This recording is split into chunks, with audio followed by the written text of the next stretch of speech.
Hello everyone, welcome back to yet another Star Trek The Official Starships Collection review. Now in front of me I have something that I've really been waiting for, the New Orleans class, USS Kyushu. So excited about this.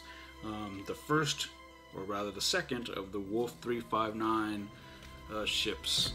The first being the Saratoga, just in case you're going to correct me. And as usual, it comes with the magazine and the model. So as much as I want to jump into this first, I'll put it aside and let's look at this magazine first by default, okay? So here it is. Lovely, lovely ship on the, lovely image of the ship on the cover there. Of course, New Orleans class. Surprisingly, it doesn't say USS Kyushu because there are other ships of the New Orleans class in Starfleet at this time. In that time period. It is considered a frigate, launched in the 24th century, 340 meters long, and a maximum speed of warp 9.3. Yeah. Turn the page, the usual setup, how to mount the stand, EcoMouse information, etc., and specification information. Affiliated with Starfleet in the 24th century, has a crew of 500, can go as fast as warp 9.3, has phaser emitters and photon torpedoes, and apparently the captain of this ship was Rix. So yeah.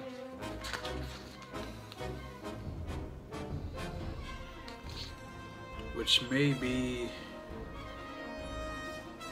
a problem. I don't remember Captain Rix, the one that was seen in the first season of The Next Generation. I didn't realize he was the captain of this ship, and I don't think he was mentioned as being a captain. I don't know, I'll have to look into that. Great image of the ship there. Almost would have preferred this one, but I can understand why they chose this one, because this looks more Galaxy class-ish. Got some more images there and text, as well as nice CGI rendering again. And the diagram page showing you where the components are. And here's a section on the infamous New Orleans class. There's the physical studio model, and apparently, from what I understood, they had to kind of make a digital scan based on references of or pictures of the actual model, because it was sold to somebody, from what I understand. It was basically one of the many kit bash ships that were in the collection, that were not the collection, but on the show. And this one is mostly Galaxy class components. All the Galaxy class stuff is really there, but I'll get to that when we get to the model. So here's again a section about the ship, the model that is. And here's a section, what I call magazine filler, based on The Best of Both Worlds and Michael Piller. And more on that. And more on that. A lot of Best of Both Worlds images in there. And finally, the on-screen appearance page. It's only appeared in The Best of Both Worlds Part 2. Even though the New Orleans class was mentioned, or at least other ships of the class were mentioned in various episodes in the show, especially in the first season, the USS Thomas Paine. I think a New Orleans class ship was in the blockade, the Romulan or the Federation blockade, to prevent the Romulans from interfering with the Klingon Civil War, etc. So, interestingly enough, this ship was only seen as a small piece of wreckage that was floating by on the view screen in The Best of Both Worlds, Part 2. And there is that image. The only time the ship was ever actually seen, right there. Debris. And interestingly enough, the captain who played the Captain Rix, was played this guy in Star Trek IV: The Voyage Home. You see on Starfleet Command. And apparently the USS Rutledge, which was Chief O'Brien's ship, And Captain Maxwell's ship was also a New Orleans class, so that's kind of neat, I guess. And looks like next time we'll have this Orion Scout ship, which is, but we'll see. And concluding the magazine, you have an image of the ship there on the back. So that's the Kyushu magazine, very nice indeed. And now, at long last, I can get to the ship itself. And here it is in all of its glory. Looks great in the box. I can't wait to get it out. So, I'm getting it out of here. And of course, comes with the stand and the base of the stand. And here is the model. And my first impression of it is, it's very, very nice. Has a bit of a weight to it. You can clearly see the Galaxy class influences here. It's a Galaxy class type saucer section here. Galaxy class warp nacelles, just a little thinner. Galaxy class deflector dish, star drive section. It just looks like a Galaxy class ship was flattened, like somebody sat on it.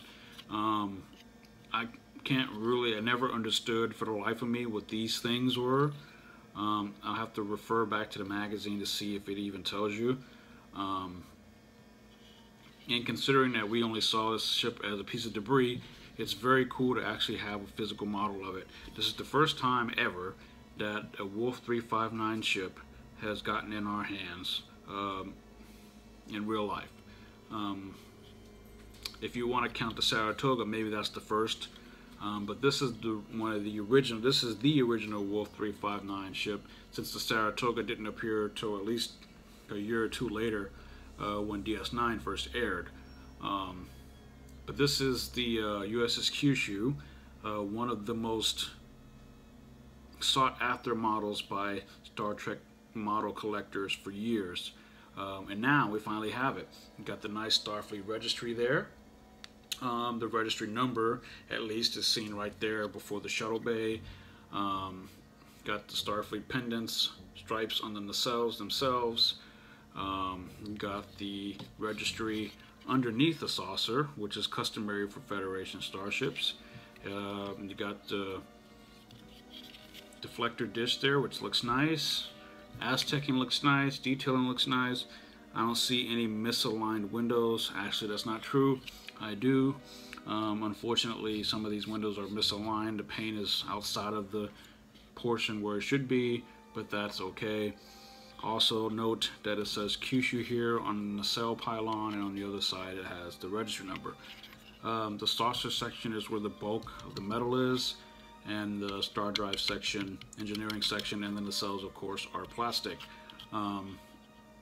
Like many other Starfleet ships in the collection and other ships, the nacelles have the clear plastic, which is always a treat, and of course the red for the Bussard collectors. I was really looking forward to this ship, and this is definitely a ship worth having in the collection, and definitely one worth getting. I'm happy that it arrived in one piece. I've heard tales of others not coming quite as perfect as mine. But this was probably a holy grail for many people. You know, Next Generation was notorious for having mentioned all these various ships throughout the early years of its show that you never really saw. Probably for the real world budget reasons, but you know, it's still nice to finally get it. Better late than never. If you're only cherry picking Starfleet ships, please do yourself a favor and pick this up. If you love Best of Both Worlds, which is probably one of the most fan favorite episodes of all time, then I would pick this up. This is definitely worth getting, and if for no other reason other than its potential value maybe in the future, because it's something that everybody wanted. I'm glad Eagle Moss included it in the collection, and at this state it took 95 issues to get to this. And here we are now. Never thought we would be this far. Certainly never thought that when the collection started back in 2013, I would have almost 100 of these things on the shelves behind me. So yeah, This is a very, very nice model.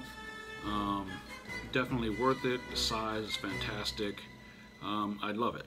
I just absolutely love it. So yeah, and of course it comes with the stand and the base, and the bottom of the stand simply says, if I can get the plastic off, says New Orleans class and a part number. And of course the plastic thing goes into the hole like that, and I believe it connects like this, I think. No, there we go. No, not quite. See, some of these things you have to really work them in there. Ah, there it is. So there it is, the USS Kyushu, seen the Best of Both Worlds Part 2 as debris. Very, very nice model. So yeah, next month, or maybe later this month, now that it's June, I'll get the Orion ship, and who knows what else comes with it. I'll have to look into that. So yeah, as usual, thank you so much for watching, and if you've got any comments or questions, please feel free to ask. And until then, live long and prosper, stay safe out there in this world, and I'll catch you guys later.